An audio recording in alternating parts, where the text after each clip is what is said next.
Your Time. I'm your host, Dawn J. Paul, and today's special guest is Pastor Sheryl Brady from the Potter's House in Dallas, Texas. She is here in Houston on her You Have It In You book tour. Absolutely. And I love the book. Thank you. I have tabbed, I've marked, I've highlighted. Ooh, that's a sign of a good book right there. We put tabs in. Oh yes, we're not playing around. All right. Because you know what, and this to me was more than a book. It was a template, it was a plan, it was a design for being encouraged and empowered to have that successful life. Wow. But how would you define this project? That's exactly what I hope for it to be. I want it to be one of those books that you not just read through one time and you can lay it down and walk away. I hope people will continue to come back to the book and continue to discover the things that they have in them. I mean, I took like 10 biblical characters. Oh, yes. And I talked about how all of them had things in them that they had no idea was there. I mean, you could take Adam, for instance. He had Eve locked up inside of him. Oh, yeah. But Adam didn't know Eve was there. But God was able to pull stuff out of Adam that he hadn't seen himself. Yeah. So my question to you, to everybody today, is I wonder what's in you. Yeah. What's in me that our eyes haven't seen or our ears haven't heard of? Now, TDJ spoke very favorably of you. He wrote the foreword for the book, and you've known him a little over 2 decades. Yes. And how has being humble, or how does humbleness play a part in success?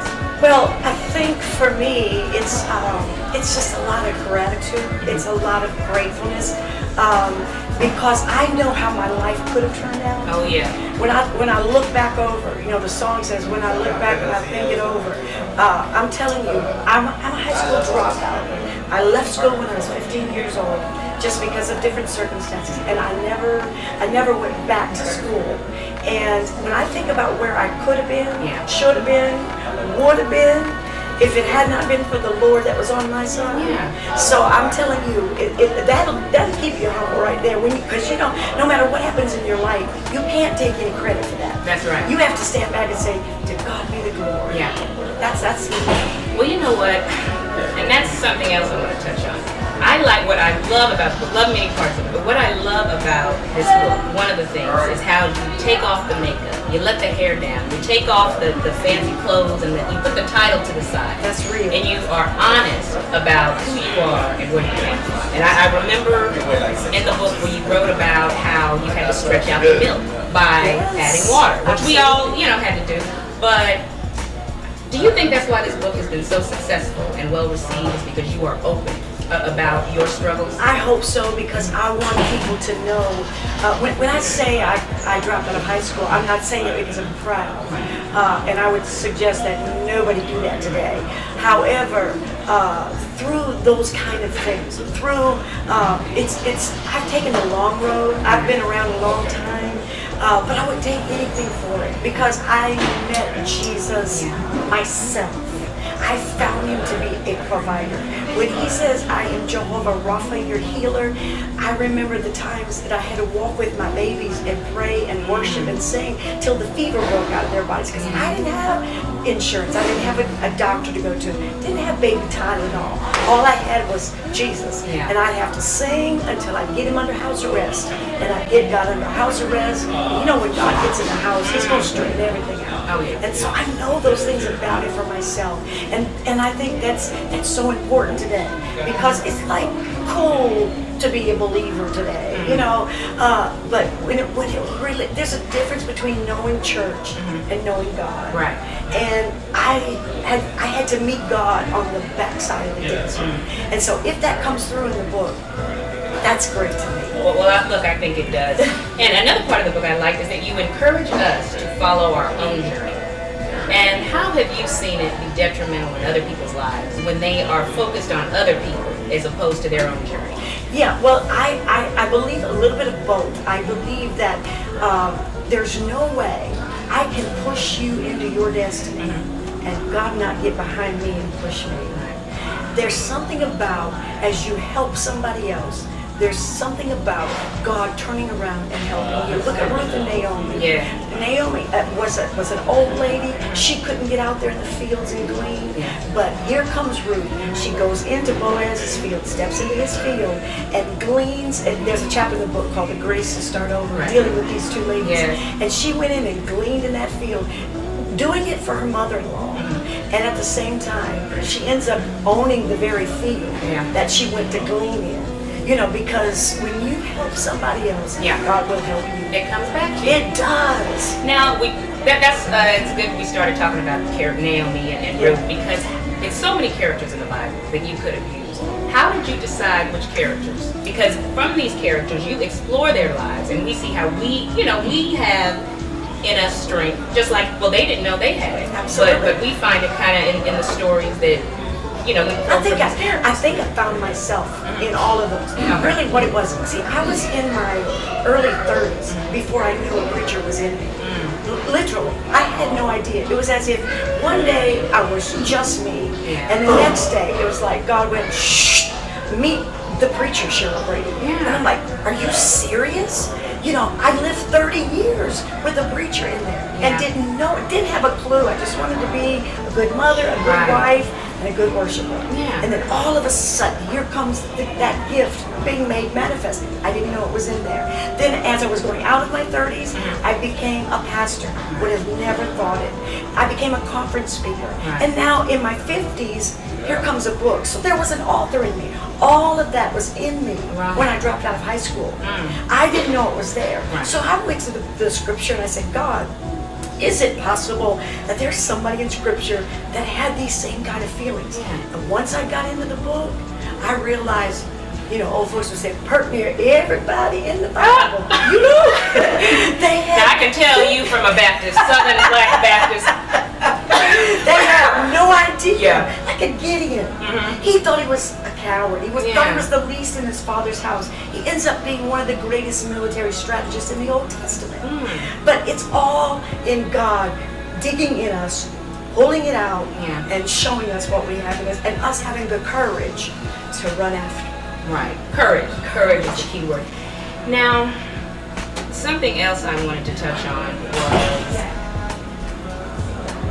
T.D. Jakes said he observed you. Let me go back to the forward, because you talked about you being a wife and a mother. He said he observed you.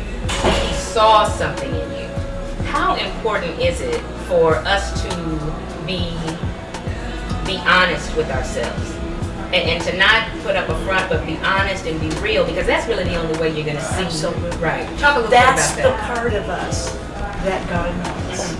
It's not all of the hoopla. Right. It's not all of what other people say about us. Right. It's the heart. Right. And it God anoints that part of us when we're real. And I think it's so important that we have that endorsement. And a lot of people think, well, I don't need that. I can do my own thing or whatever. But then I think about Jesus, who was being baptized in the River Jordan. When John brought him up, the Bible said that there was a voice from heaven, speaking of a voice from another level, that said, "This is my beloved Son. Hear ye him." So if Jesus had to have an endorsement, who are me and you to think that we can just go out here and do our own thing? There is the blessing that comes with the endorsement from somebody who says, "I've watched your life, and I'm gonna speak to the next level, and I'm gonna say, open up, let Brady in, because she's got something to say to the people." So I thank God for Bishop Jackson, who's been a father in my life.